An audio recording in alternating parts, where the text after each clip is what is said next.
మన సినిమాకి ఇదే హైలైట్ పాయింట్. ఆత్మలు చెప్పిన కథకి దృశ్య రూపం అని పబ్లిసిటీ చేస్తే సినిమా సూపర్ హిట్. పాయింట్ బాగుంది సార్, కానీ ఆత్మల్ని ఎలా పిలుస్తాం, ఎలా మాట్లాడతాం? ఈ బోర్డు ద్వారా. ఏంటిది? ఊజా బోర్డ్ మనుషులకి ఆత్మలకి అనుసంధానం చేసే సాధనం. ఏంటి దీని మీద అన్ని అక్షరాలు అంకెలే ఉన్నాయి? చెప్తాను, జాగ్రత్తగా విను. ఈ బోర్డు మీద ఏ నుంచి జెడ్ దాకా అక్షరాలు, 1 నుంచి 0 దాకా అంకెలో ఉన్నాయి. పైన ఎస్సు నో అనే పదాలున్నాయి. మనం ఈ కాయిన్ని ఒక చోట పెట్టి ఈ దగ్గరలో ఉన్న ఆత్మల్ని పిలవాలి. మన ఫ్రీక్వెన్సీకి దగ్గరలో ఉన్న ఆత్మలు మన వెతుక్కుంటూ వస్తాయి. అప్పుడు మనకేం కావాలో వాళ్ళని అడగాలి. నాకు 10 లక్షలు అప్పు ఉంది సార్, తీర్చడానికి డబ్బులు అడిగితే ఇస్తాయా? ఆ?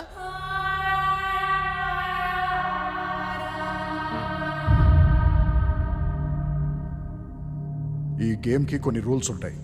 అవి పాటించకుండా గేమ్ స్టార్ట్ చేస్తే ఇక్కడికి వచ్చిన ఆత్మలు మనతో గేమ్స్ ఆడుకుంటాయి. Be careful.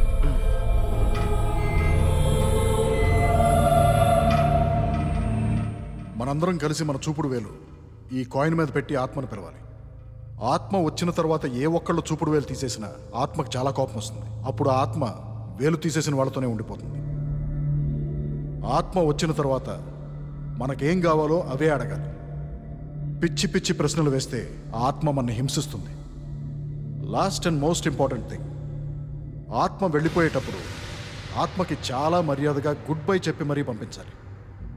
తను మనకి గుడ్ బై చెప్పేదాకా ఆగాలి. అర్థమైందా?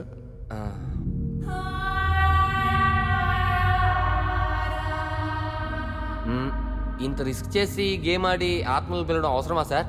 సక్సెస్ కావాలంటే రిస్క్ తప్పదు. అయినా ఇదంతా నమ్మశక్యంగా లేదు సార్. ఏదో బోర్డు మీద గేమ్ ఆడి ఆత్మల్ని పిలవడం ఏంటి? నేను అలాగే అనుకున్నాను, కానీ రవిబాబు గారు ఈ విషయం గురించి 3 సంవత్సరాలు రీసెర్చ్ చేశారు. ఫస్ట్ ఆత్మలతో మాట్లాడే పద్ధతిని చైనాలో 12వ శతాబ్దంలో కనుక్కున్నారు, కానీ కొన్ని వందల ఏళ్ళు దాన్ని రహస్యంగా ఉంచారు.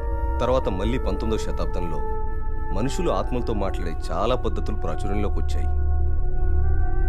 1894లో మొట్టమొదటిసారిగా ఈ ఓజా బోర్డుని సృష్టించడం జరిగింది. ఆ తర్వాత జేన్ రాబర్ట్స్ అనే అమెరికన్ ఆథర్ సెత్ అనే ఆత్మతో మాట్లాడి తన అనుభవాలను the book of Seth speaks అని పబ్లిష్ చేశాడు. 1978లో Italian former president Romano Prodi ఆత్మలతో మాట్లాడాడని అందరూ అనుకుంటారు. అంతెందుకు, రీసెంట్ ఇయర్స్ జూలై 25, 2007లో కోస్ట్ టు కోస్ట్ ఏమనే రేడియో షోలో కూడా ఈ ఓజా బోర్డ్ మీద లైవ్ ఎక్స్పెరిమెంట్స్ కండక్ట్ చేశారు. జేమ్స్ మెరిల్ అనే అమెరికన్ పోయెట్ ఓజో బోర్డ్ మీద ఎక్స్పెరిమెంట్స్ చేసి ఆత్మలను తన దేహంలోకి ఆవాహన చేసుకునేవాడు. కానీ 1997లో అతను మరణించే ముందు ఈ ఓజో బోర్డ్ని ఎవ్వరూ పొరపాటున కూడా ఉపయోగించకూడదని హెచ్చరించాడు.